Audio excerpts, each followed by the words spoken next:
ദുനിയാവിലെ ചൂട് ഇത്രയും അധികം കഠിനമാണെങ്കിൽ നാളെ ആഖിറത്തിൽ ആ സൂര്യൻ 15 കോടി കിലോമീറ്ററോളം അപ്പുറം നിൽക്കുന്ന സൂര്യൻ നമ്മോട് അടുത്തിങ്ങനെ വന്നിട്ടൊരു മുഴം അല്ലെങ്കിൽ ഒരു ചാൺ അകലെ നിൽക്കുന്ന ഒരു സമയം മഹ്ശറിൽ വരാനുണ്ടെന്ന് നബി സല്ലല്ലാഹു അലൈഹി വസല്ലം തങ്ങൾ പഠിപ്പിക്കുന്നു.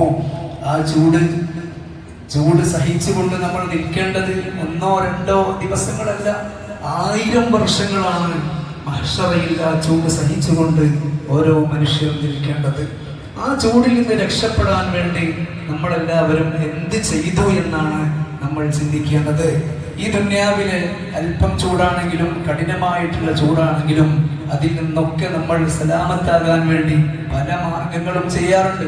AC ഉപയോഗപ്പെടുത്തും, കുളിക്കും, പല മാർഗങ്ങളും നമ്മൾ ചെയ്യാറുണ്ട്. എങ്കിൽ നാളെ ആഖിറത്തിൽ സഹിക്കാനിരിക്കുന്ന ചൂടിനെ പ്രതിരോധിക്കാൻ നമ്മൾ എന്ത് ചെയ്തു എന്ന് നമ്മൾ ആലോചിക്കുക.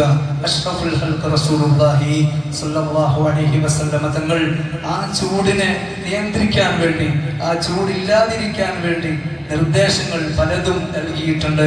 7 വിഭാഗം ആളുകൾക്ക് സൂര്യന്റെ ചൂടിൽ നിന്ന് തണൽ ലഭിക്കുമെന്ന് ഒരു ഹദീസിൽ നബി സല്ലല്ലാഹു അലൈഹി വസല്ലം തങ്ങൾ പറഞ്ഞതായിട്ട് കാണാം.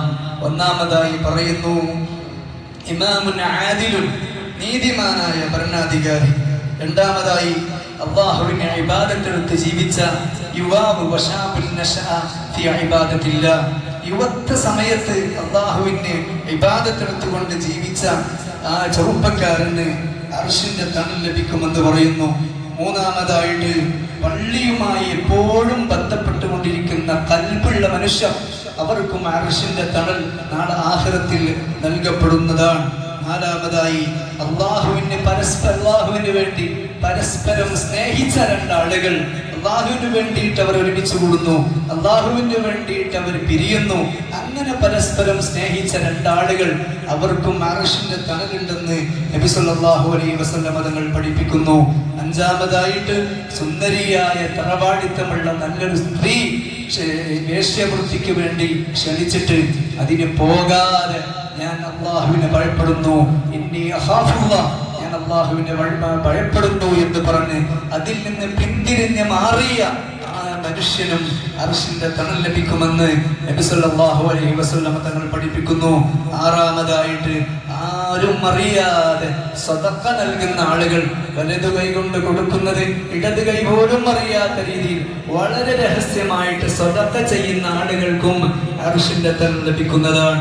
ഏഴാമതായി ആരുമില്ലാതെ, ആരും കാണാത്ത സ്ഥലത്ത് വന്നുകൊണ്ട് ഒറ്റയ്ക്കിരുന്നുകൊണ്ട് കണ്ണീരൊലിപ്പിച്ച് പടച്ച റബ്ബിനോട് ദുആ ചെയ്ത ആൾക്കും അർശിന്റെ തണൽ ലഭിക്കുമെന്ന് മുഹമ്മദുർ റസൂലുള്ളാഹി സ്വല്ലല്ലാഹു അലൈഹി വസല്ലം തങ്ങൾ പഠിപ്പിക്കുകയാണ്. ഈ കൂട്ടത്തിൽ അല്ലാഹു നമ്മെ എല്ലാവരെയും ഉൾപ്പെടുത്തുമാറാകട്ടെ. അർശിന്റെ തണൽ ലഭിക്കുന്ന മുത്തഖീങ്ങളിൽ അർഹമുർ റഹീമായ റബ്ബേ, ഞങ്ങളെയും ഞങ്ങളോട് ബന്ധപ്പെട്ട എല്ലാവരെയും നീ ഉൾപ്പെടുത്തണേ റഹ്മാനെ. ഞങ്ങളുടെ ദുആ ഒക്കെ നീ ഖബൂലാക്കണേ റഹ്മാനെ. ഈ പള്ളിക്ക് വേണ്ടി സഹായിക്കുന്ന ആളുകളെ എല്ലാവരെയും നീ സഹായിക്കണേ റഹ്മാനെ. ഇതിനു വേണ്ടി പ്രവർത്തിക്കുന്ന എല്ലാവരെയും നീ ഖബൂലാക്കണേ റഹ്മാനെ.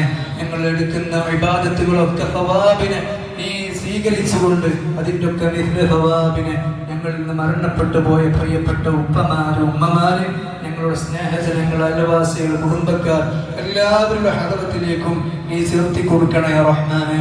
ഞങ്ങളുടെ മാതാപിതാക്കൾക്ക്, ജീവിച്ചിരിക്കുന്ന ആളുകൾക്ക് ആഫിയത്തുള്ള ദീർഘായുസ് നൽകണേ റഹ്മാനെ. മരണപ്പെട്ടവർക്ക് മഗ്ഫിറത്ത് നൽകണേ റബ്ബേ. അവരെയും ഞങ്ങളെയും സ്വർഗത്തിൽ ഒരുമിച്ച് കൂട്ടിത്തരണേ റഹ്മാനെ.